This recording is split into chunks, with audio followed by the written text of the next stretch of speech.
Rivals for power are many, but the purest Sith ideal is the one. War winnows those that live, strengthens, purifies. But many stop war too soon, before its intended end. I know the true and secret purpose of war. It is not to destroy another force, but to destroy all that lives, save one. For subjugation is a fleeting thing. The only security is in solitude. There are no friends, only enemies. Life has no meaning, death has no meaning. Lash out, end the pain, embrace nothingness. Only one being can own the universe, and only one can wear the crown.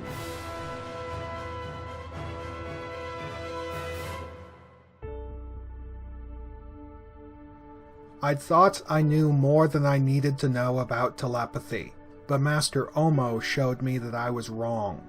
He showed me how to use the Force to isolate my own brainwaves, intercept stray thoughts, and screen dozens of minds at once. How to whisper across space, yell without noise, keep secrets, and sift through layers of lies and buried memories to uncover the truth. How to seek out information from the stars themselves, allowing one to astrogate a starship through light speed without a nav computer. What's more, he taught me the meaning of conviction and dedication to the Jedi Order. My analyses of Lord Odion will draw from his appearances in the Knight Errant comic series and novel, both written by John Jackson Miller, with background information from the Book of Sith. My analyses of Saesee Tiin will draw from his appearances in the Star Wars Prequel Trilogy, the Clone Wars microseries, the Star Wars Obi-Wan video game, the Star Wars Republic comic series, the Clone Wars Digest comics, and the Jedi Council Acts of War comic miniseries, with background information from the Complete Visual Dictionary, the Power of the Jedi Sourcebook, and the Clone Wars Campaign Guide. Background information on both combatants will be drawn from the Essential Guide to the Force and the Jedi Path. Regarding Tiin's appearances in the Clone Wars animated series, there's effectively no point in referencing them because they don't tell us anything we don't already know. It's not a question of contradicting sources, it's that Tiin is little more than a background character. Lord Odion and Saesee Tiin are both unusual combatants, in that both are grounded Force warriors with a strong practical focus, yet both are specifically noted for their telepathic abilities and Force senses. Though merely supporting players in the great events of their respective eras, they remained unique and notable figures.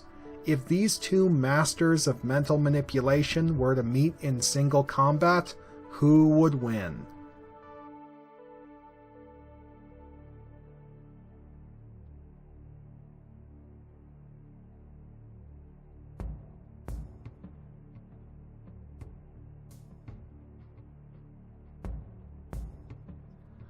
Lord Odion was a human male born in the Grumani sector during the Dragulch period. He was the son of Lords Chagras and Zelian, and the elder brother to Daemon, whom his parents blatantly favored.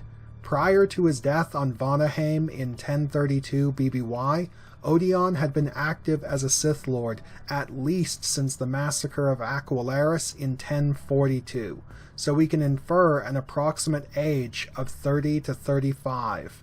A notable Sith warrior, Odion possessed a stocky, muscular build, though he was afflicted by advanced darkside degradation, displaying corpse-gray skin, total hair loss, and permanently yellow eyes. A dynamic combatant, Odion demonstrated exceptional athletic ability, particularly in the realm of strength, hurling aside adversaries. Though disinclined to employ acrobatics, Odion was quick on his feet, and he occasionally favored the use of jetpacks. He displayed his exceptional tolerance for pain and injury when he survived catastrophic burns from a starship thruster, which fused half his armor to his body and cost him his left eye. As with many of his followers, Odion's injuries were treated with cybernetic implants. The entire left side of his head was rebuilt, complete with an artificial eye and a built-in comlink. Though these replacements were initially quite obvious, Odion apparently underwent a cosmetic reconstruction, with the overt mechanical lens replaced by a realistic prosthetic, while the metal was likely skinned with synth flesh. Dark armor was extremely common amongst the Sith during the Dragulch period, and Odion was no exception. His set consisted of a black form-fitting bodysuit, likely composed of armor weave, over top of which he wore modular crimson plating. Against Van Artrice, he wore full plate, complete with backplates and thigh guards. When employing his jetpack, he downsized to only the full cuirass and bracers, with nothing below the belt. His default armor set that he wore day to day consisted of a breastplate and pauldrons, gauntlets and greaves, and a codpiece, with no backplates. Substantial gaps in the plating gave him full freedom of movement, but the protection offered was less complete than it might otherwise have been. All in all, Lord Odion was a typical Sith warrior, a dedicated physical combatant burnt out by life in the fast lane, sustained by cybernetics and held together by armor, giving him unnatural endurance even as he withers away.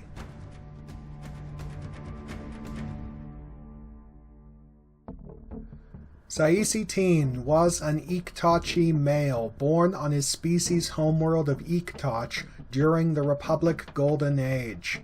Though recruited into the Order at an extremely young age per Jedi tradition, Tiin was already adept at drawing upon his Force connection while piloting. Prior to his death on Coruscant in 19 BBY, Tiin had been a serving Jedi Council master at least since the Stark Hyperspace War in 44 BBY, so we can infer an approximate age of 60 to 65. As an Iktachi, he possessed prominent curved horns on either side of his head, a hairless scalp, rough tanned skin, and innate telepathic and precognitive abilities. More on that later. In his own words, Saesee Tiin's greatest strength was his hard-headedness, and his strength has never failed him. Notable displays of his physical might include destroying battle droids with hand-to-hand combat and casually throwing the gang leader Birok off his feet, in addition to general displays of strength-based lightsaber combat. As for his hard-headedness, Tiin endured having his right horn shattered in battle, an excruciatingly painful injury for Iktachi, as their horns are riddled with nerve endings. Furthermore, he survived getting snared with a speeder bike's tow cable and dragged through snowy streets at high speed. He followed this up with an impressive display of agility and dexterity when he surged to his feet and looped the cable around the neck of one of the thugs accosting him. However, though quite dynamic, Tiin favored grounded footwork and postures, using acrobatics only for covering ground or surmounting obstacles. Otherwise, Tiin was garbed in traditional Jedi robes, generally favoring a floor-length dark brown set, though he frequently alternated. Though they made obvious exceptions during wartime, the Jedi traditionally shunned armor. As Kit Fisto explained to his ARC troopers on Ord Cestus, the Jedi likened armor to scar tissue, in how it simultaneously provided protection yet numbed the senses, subtly interfering with their ability to channel the Force. Furthermore, as the majority of Jedi fighting forms were predicated on full freedom of movement, the encumbrance of armor often compromised a Jedi's physical capabilities. Though substantially more strength-based in his approach than most knights, Saesee Tiin was no exception to this, wedding physical might with dynamic flexibility and pinpoint precision.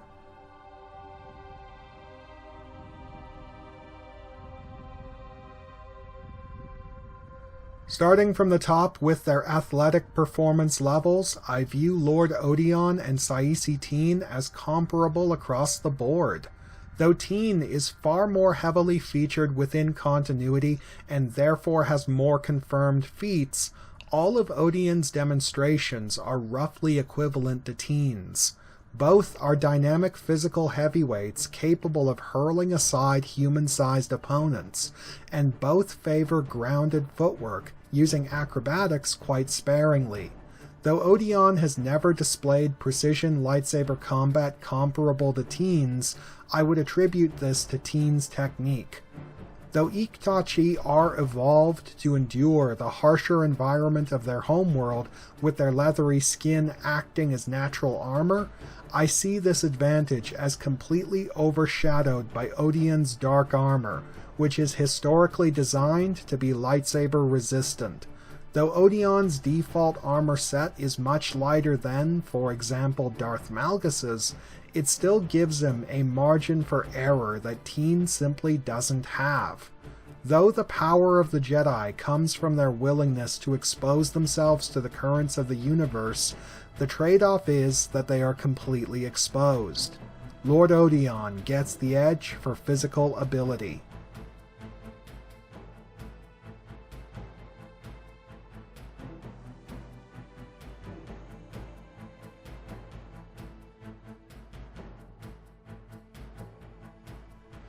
Lord Odion wielded a standard, albeit heavily customized Sith lightsaber, distinguished by a prominent blade emitter guard that lent the weapon a crossguard profile. Projecting the traditional Sith bloodshine blade, it was no doubt fitted with a red synthetic focusing crystal, the contemporary Sith standard. Lightsaber blades generated by darkside-attuned synth crystals generally sacrificed handling for cutting power and stability for potential blade disruption. All in all, a brutal weapon for a brutal warrior. Odion was a savage, strength-based swordsman with over a decade of battlefield experience under his belt. His core physical component was dynamic and powerful, maneuvering with running charges and upright acrobatics while driving his blade work with aggressive lunges.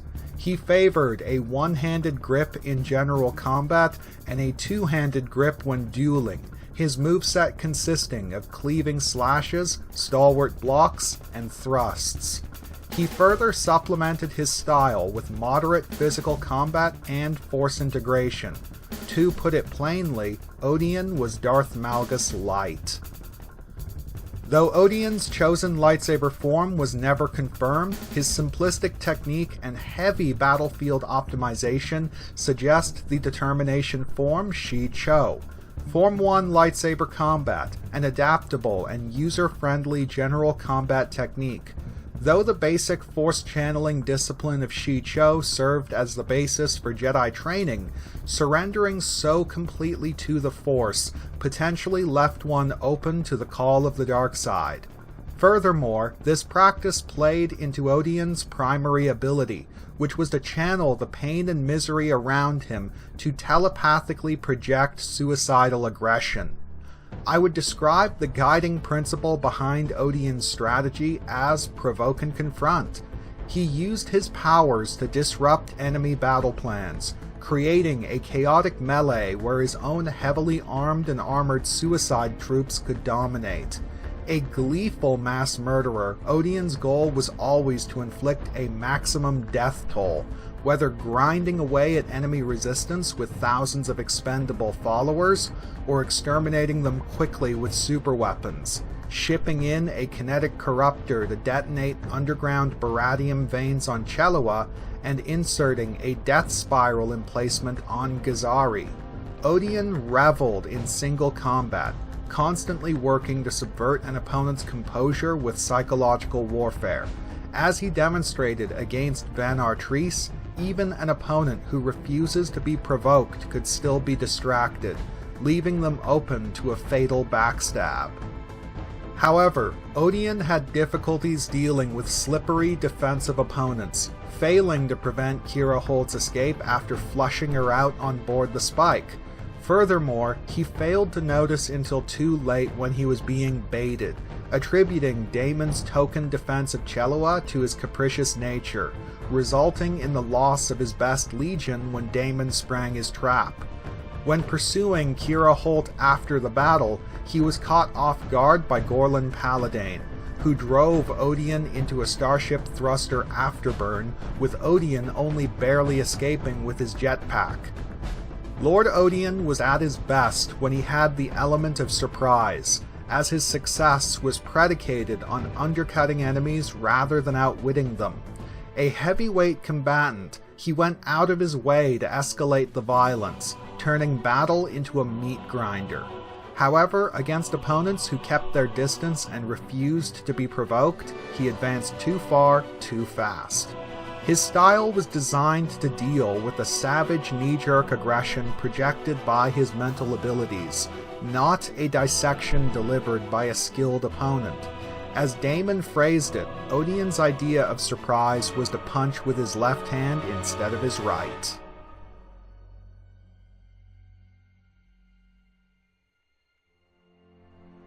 Saesee Tiin wielded a standard Jedi lightsaber, following a common design favored by many of his contemporaries, such as Ki-Adi-Mundi and Aayla Secura.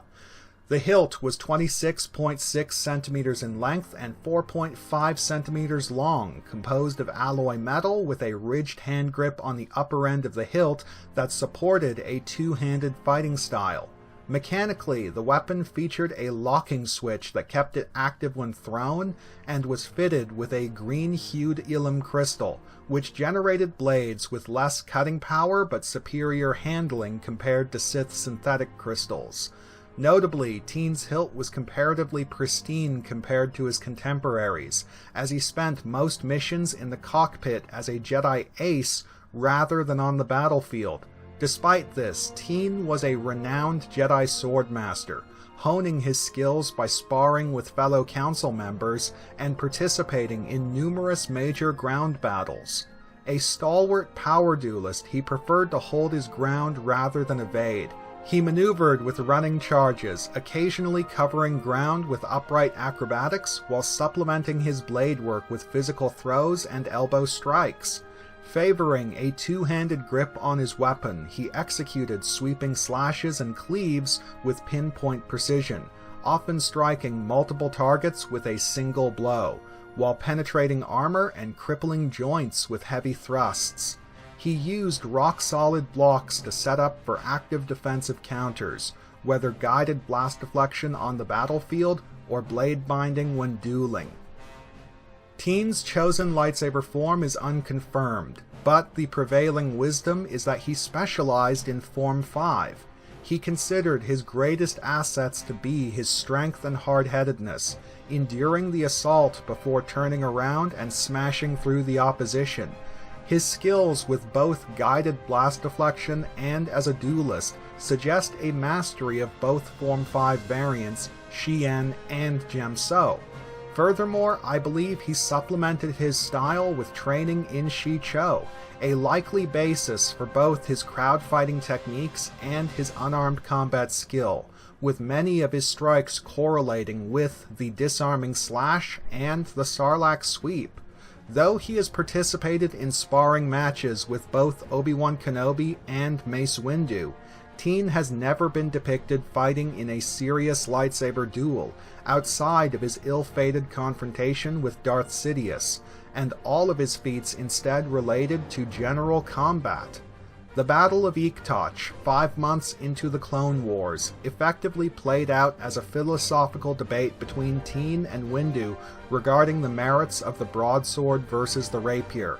Both targeted enemy weaknesses and used their assets against them, but through opposite means, Tiin holding his ground and telekinetically redirecting a homing missile, while Windu relied on dynamic evasion to guide the missile to his chosen target.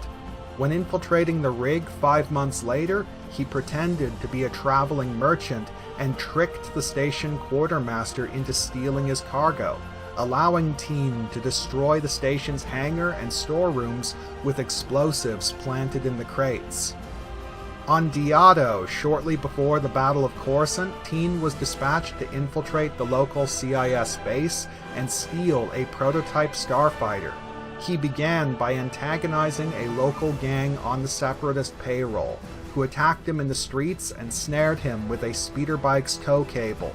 Tiin quickly recovered and managed to loop the cable around the neck of one of the gang members and anchored it around a street lamp, killing the thug and disabling the speeder bike. The surviving gang leader ran back to his CIS handlers, who dispatched an army of snow droids to apprehend Tiin, allowing him to infiltrate their base by simply coming quietly. During the Battle of Coruscant, Tiin led a Republic boarding action, capturing a Providence-class cruiser and turning its guns on its former fleet. What Saesee Tiin demonstrated was great skill at goading enemies into making the first move and at repurposing their assets. He was at his best when the enemy announced themselves and struck first, allowing Tiin to square off with them directly. Conversely, he wasn't prepared for ambushes or clever deception, forced to rely on his physical hardiness to tank the hits when blindsided in this manner.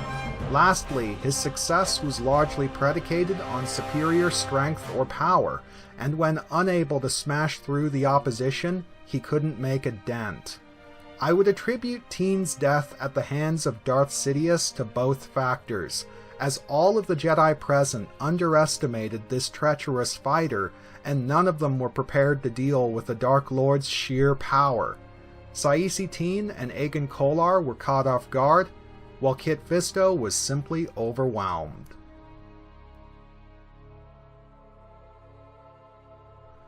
Though Odion's lightsaber incorporated custom-designed features that made it more ergonomic, they did not provide any direct advantage over the opponent. As to the differences in weapon performance between Sith synthetic crystals and Jedi Ilum crystals, I view synth crystals as effectively cancelling themselves out, as the slim possibility of shorting out an opponent's lightsaber is counterbalanced by an equal possibility of their own weapon failing. Though I voiced my belief that Lord Odion and Saesee Tiin specialized in Forms 1 and 5 respectively, their chosen disciplines are unconfirmed, so accordingly my argument will be based on their demonstrated techniques and methods. Their fighting styles were actually quite similar, both favoring strength-based hack-and-slash blade work. However, though Odion displayed a savage intensity, Tiin had more depth, employing active defensive counters and more involved hand-to-hand combat.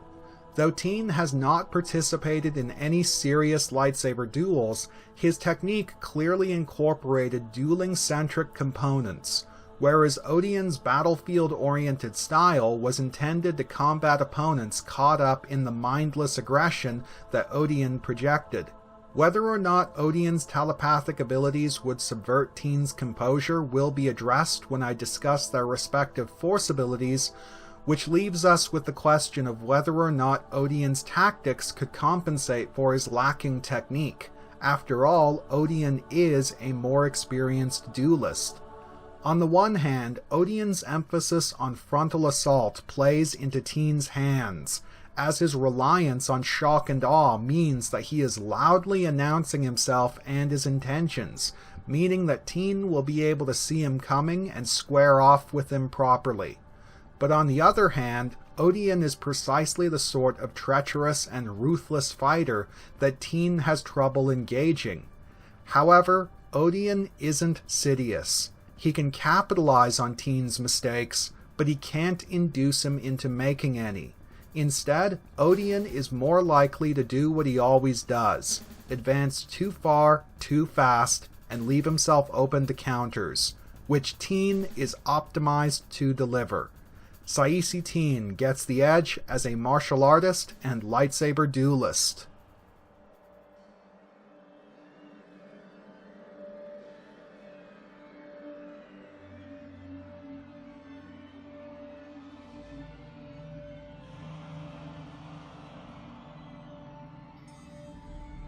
Lord Odion's development as a Sith Lord was dictated by his hypersensitive sensibilities, which manifested on the day his brother Daemon was born. Merely perceiving the Force signatures of other beings left him with debilitating headaches, forcing him to constantly expend effort to block others out.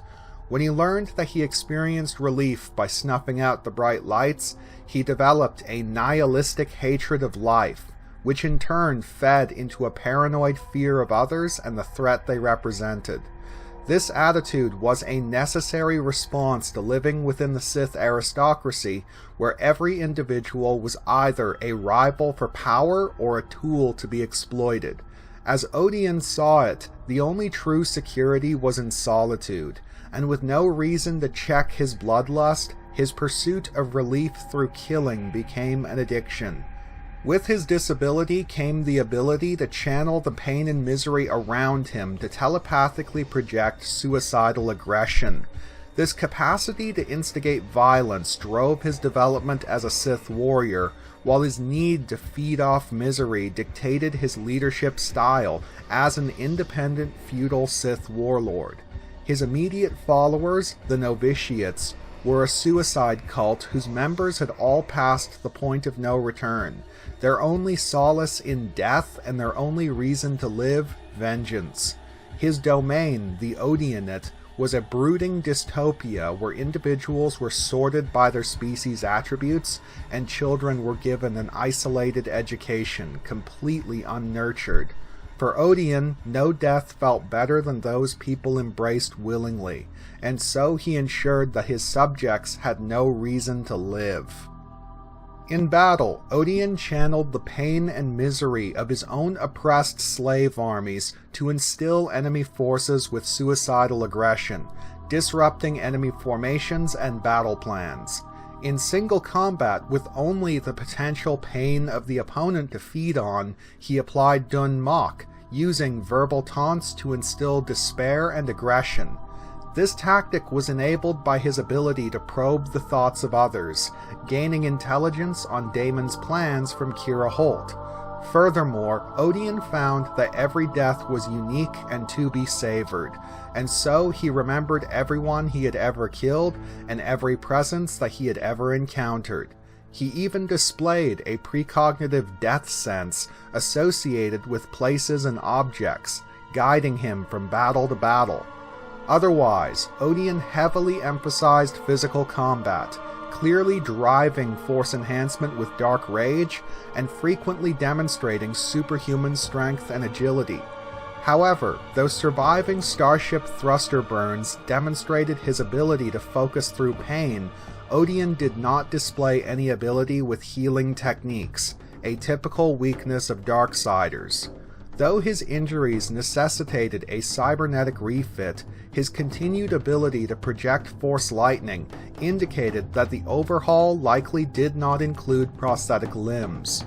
The three branches of Force study within the Jedi Order were Control, Sense, and Alter, while their Sith analogues were the schools of Body, Mind, and Offense.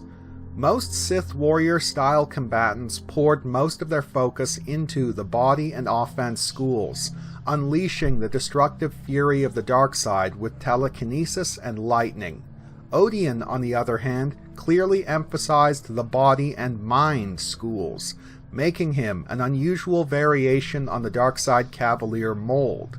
Instead of unleashing destruction himself, he made others into vessels of destruction and cut them loose. The main limitation of Odion's power was his need for large quantities of pain and misery to perform his more impressive feats. On his capital world of Jubileen, the oppressed workers within the Warforge allowed him to instill immediate suicidal madness in fresh subjects, which he honed on prisoners of war. On the battlefield, he had an easier time with enemy combatants, who were already in the throes of aggression. Against lone opponents, Dun Mok only made up for so much. Due to these restrictions, Odion spent the entirety of his career searching for the Helm of Yeldis, a darkside relic created by a pre-Great Hyperspace War Sith warlord, whose teachings Odion emulated. Ealdis shared Odion's affliction and created the helm to amplify his powers. When Kira Holt inadvertently led Odion to the helm, the power it gained from her despair and hers alone allowed Odion to drive the three armies engaged on Scarpos, the forces of Daemon, Malachite, and himself, into a fit of mindless bloodlust. The total loss of his own force was not only inconsequential, it was deliberate. Odion's ultimate plan was to use one of his child education facilities on Vanaheim to fuel the helm, allowing him to project his powers on a galactic, potentially universal scale, with the stated goal of eradicating sentient life. Only one being can own the universe. By merely turning off the lights in the cloister and allowing the isolated children to conjure their own nightmares, Odion unleashed complete pandemonium throughout local Sith space. Fortunately, before Odion could unleash the full power of the helm, one of his own betrayed him. Kira Holt had managed to get through to Odion's most trusted lieutenant, the Widowmaker General Beld Ulan, who released the children. The resulting relief and joy from the child subjects caused the helm's powers to turn inwards, and Sith Lord Odion was burned to death by Dark Force energy.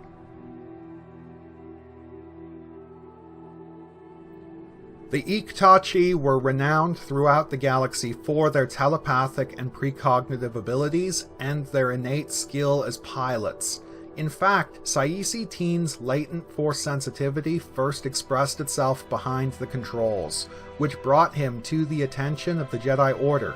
However, Tiin's lack of full control over his telepathic abilities led to embarrassing incidents that alienated him from his fellow trainees, though he remained conscious of the fact that his circumstances still would have been awkward had he remained on Iktach, where his force sensitivity would have set him apart. Where the average Iktachi found that their precognitive abilities waxed and waned based on their proximity to their homeworld, forceful Iktachi enjoyed an exceptional level of aptitude with sense-based abilities. Despite his lack of control, Tiin did gain a certain measure of skill with his powers. He learned to hone in on the thoughts of specific individuals by maintaining eye contact, and he found that none of his sparring partners could avoid telegraphing their next move with monosyllabic thoughts. However, Tiin's development didn't truly begin until he was apprenticed under Jedi Master Omo Bori. A Wol Kabashite, Bori's highly evolved cognitive brain confounded Tiin's telepathy, a refreshing experience after his frustrating childhood. Learning to communicate with such an alien mind forced Tiin to go back to basics and truly develop his skill set. He was taught to isolate his own brain waves, likely to control and regulate his power, and he is confirmed to practice battle mind. He became capable of simultaneously screening dozens of minds for information or uncovering deception by probing memories. His vague mention of keeping secrets suggests an ability to block out telepathic intrusion, and he is directly credited with an immunity to fear effects. He was adept with projective telepathy, and notably participated in a group effort to communicate with the Jedi task force stranded on Troikan during the Stark Hyperspace War, capitalizing on the force bond forged between Plo Koon and his niece, Sha Koon. Oddly enough, Tiin has never been credited with any skill with the typical Jedi mind trick, likely pursuing different avenues with pure telepathy. Saesee Tiin's advanced skill with instinctive astrogation was an outgrowth of his telepathic abilities, expanding his awareness to get a read on the stars themselves. Iktachi in general were blessed with a special affinity and empathy for starships and vehicles, likely an instinctive variation on Mekuduru, and no doubt elevated to active awareness by Tiin's Jedi training. Similarly, Tiin was specifically noted for his emphasis on precognition, taking to long periods of solitary meditation, a continuing isolation that was worsened by Omo Bori's death 20 years prior to the Clone Wars. Tiin spent his entire career as a Jedi unsuccessfully attempting to telepathically commune with Bori's spirit. He never took a Padawan, instead earning his position on the back of personal merit. Though an accomplished Chevalier of the Order, he remained an isolated individual.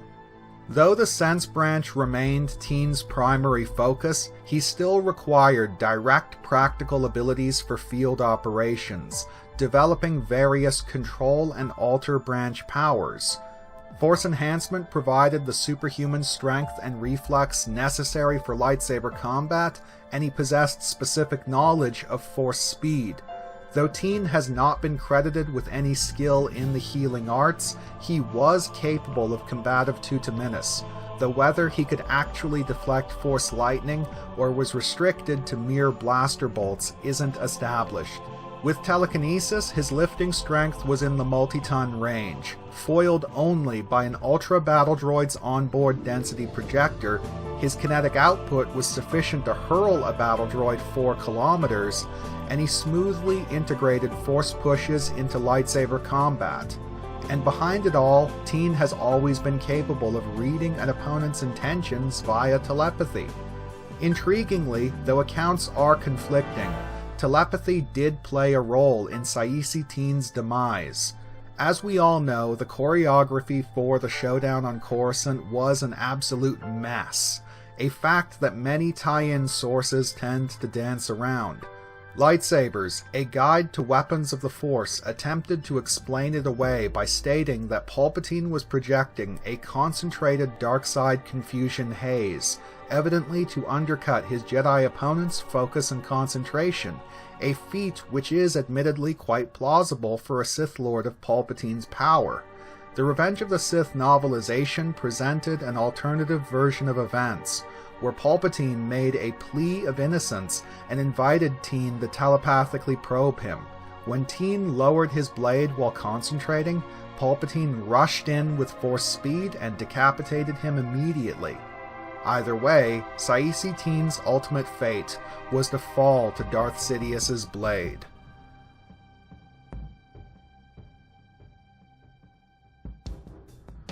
The main commonality between Lord Odion and Saesee Tiin was how their inability to fully control their respective telepathic gifts resulted in difficult childhoods for both, with their overall development being defined by how they dealt with these early pressures. Tiin adapted and overcame, coming into his own as a Jedi Master, where Odion broke under the strain and started killing people to ease the pain.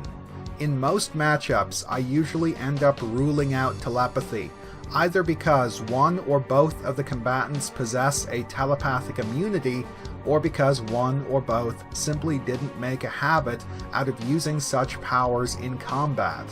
However, both combatants here are telepaths first and foremost, and do make use of their powers in combat. As the effectiveness of both is largely predicated on their respective sense talents, I will be proceeding directly into the final verdict. The first question I will be addressing is whether or not Saesee Tiin would be able to influence Lord Odion. The short answer is no. Despite his exceptional developed skill, all of Tiin's abilities related to passive detection and communication, not active mental interference.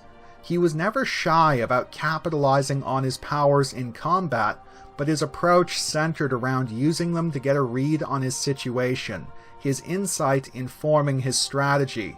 While Odion's ability to cloud Tiin's perceptions is dubious, he at least has nothing to fear in regards to mental interference, which brings us to the following question of whether or not Odion could influence Tiin. The obvious answer is no. Tiin's respective character sheets in The Power of the Jedi Sourcebook and the Clone Wars Campaign Guide credit him with skill in battle mind and an immunity to fear effects.